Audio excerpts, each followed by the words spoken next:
It's time for the Sunday Scrum, and we begin with Canada's response to the dire situation in Nepal. Freelance columnist Susan Riley and the CBC's Rosemary Barton is with us, and so is the Globe and Mail's John Ibbotson. All three are in Ottawa. Hello to you all. So, Rosie, first of all, let's talk about DART. That is a key component of Canada's response. Remind us how that works. Well, I mean, this is the exact kind of thing that DART is built to respond to. It's, emergency natural disasters in far-flung parts of the world where the key sort of response is medical aid. And one of the things they're very good at as well is getting water treatment supplies going. So this is exactly the kind of thing that DART is trained to do. It's not surprising the government would get them off and going quickly. That's what they're supposed to do. Sometimes there is a delay, but the government has quickly called on them to do it here. And they will make a difference on the ground for, whatever region they're specifically sent to. And I don't mean to be churlish about this, but John, there has been criticism in the past that DART is just not all that fast. So they're sending in a team now to check things out.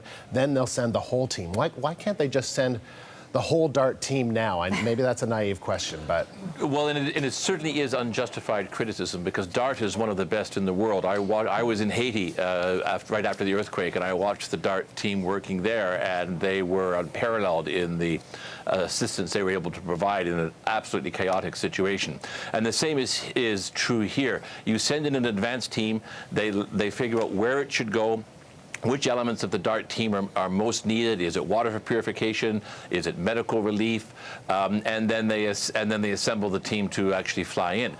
In fact, it's very important to remember, at times like this, we actually all need to pay tribute to Gordon O'Connor.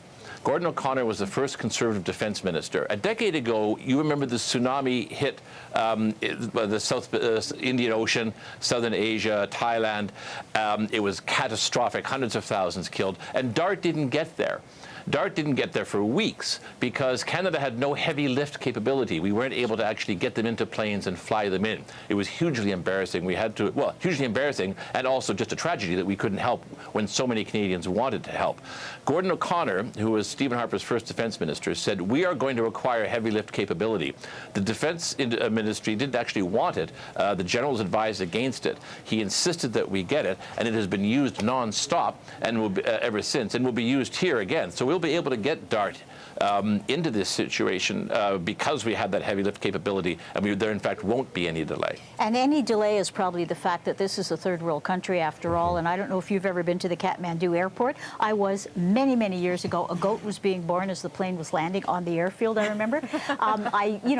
Obviously things have improved since then, what with the explosion in Everest expeditions and whatnot.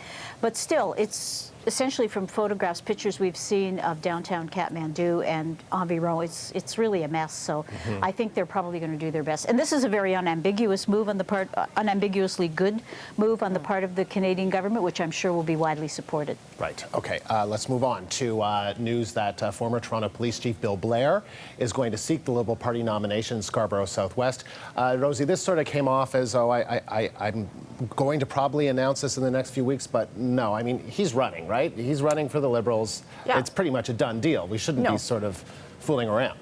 No, he is going to run for the nomination. It's worth people knowing, though, that the Liberals were not the only people courting Bill Blair. All three parties, the Conservatives and the NDP and the Liberals, were trying to get Blair to get on their team. He, of course, was trying to time it towards the end of his run as chief, right, which is now.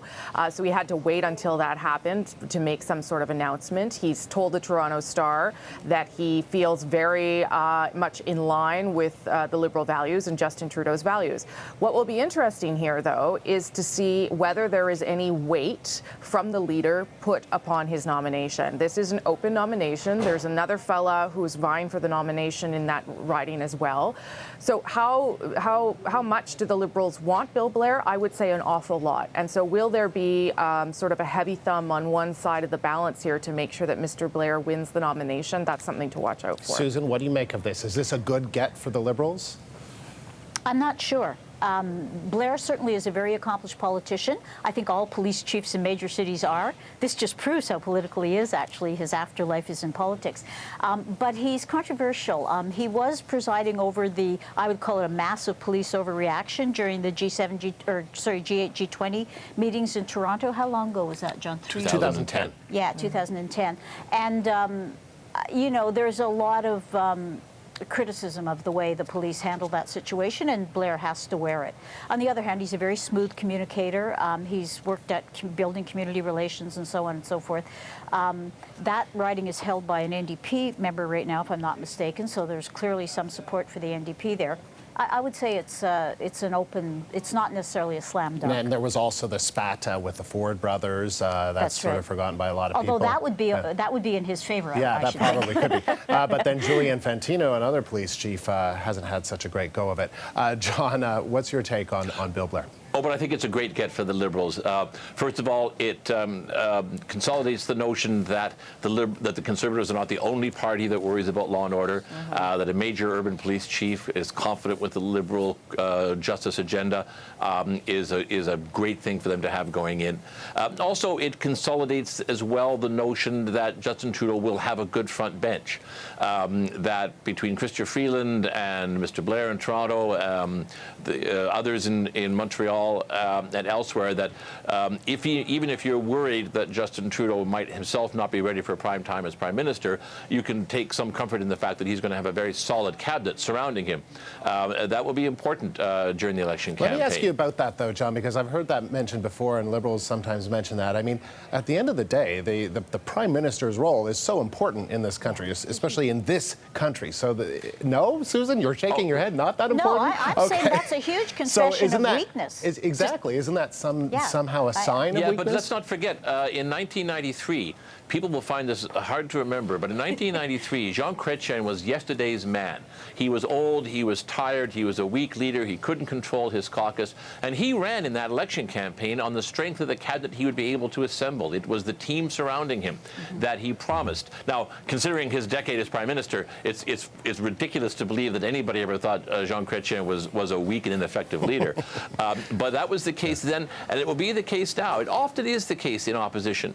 People ask, all right, sure, the leader's important, and believe you me, Stephen Harper will be making exactly the point that you're making right now, Andrew. But one of the arguments back against it is, yeah, but he's going to have seasoned advisors that he can count on, including strong people in cabinet. Yeah, except people don't vote for seasoned advisors. Right. They vote for the leader. Well, yeah, that was sort of the point that I was trying to make. But then again, you can say, well, Stephen Harper was not a very well-traveled Prime Minister. He had only gone to Mexico and the U.S., and now I think he's the most well-traveled Prime Minister. So I guess things can change over time. All right, moving on to a dramatic development this week in the Omar Khadr case. He was granted bail, but the government plans to appeal. Rosie, you know, we've been trying to get a sense from the government. I know you were trying to get a sense from the parliamentary secretary as well. We all have, as to what is the basis for the appeal, and why does it seem that the government is so cagey about providing us an answer to that question? Are they just trying to figure it all out? I think so, yes. I mean, I think that they have to appeal. They have taken a very strong stance against the idea that Omar Khadr would be able to walk free with conditions on the street, in the streets of Canada. So they have to find a way to appeal. What the legal basis will be, because they have to find a flaw with what the judge's decision was. I think they'll find something. They don't care what it is. They'll find something. But they need to be seen by Canadians as wanting to keep this guy in jail because of how hard they've fought to have him back in Canada, how much they believe that he is a terrorist, regardless of all the other circumstances. We know to be true that he was a child soldier, that he had underwent, sleep deprivation and other kinds of forms of torture in Guantanamo Bay when he confessed. Regardless of those things, they need to be seen as being tough on Khadr. I think it's going to be problematic for them, though, because he also could be out for release. Forget the bail. He could also be out for release, which was one of the reasons why he wanted to be back in Canada. So this is sort of a ticking time bomb in some ways for them. Susan, what do you make of the Dennis Edney, Omar Khadr's lawyer, says, I don't understand. This government helps former child soldiers from Sierra Leone, but Omar Khadr is just not in the same category. Do you think they effectively make the argument that Omar Khadr is different from those child soldiers in, say, Sierra Leone? Well, Omar Khadr is not a person. He's a political symbol. He's, you know, on the one hand, a sort of an unreconstructed terrorist and killer, and on the other hand, a confused kid who has been exploited all the way up and down the line. And the thing is, we don't know. The media has had no exposure to the guy. So how can you judge? How do you know?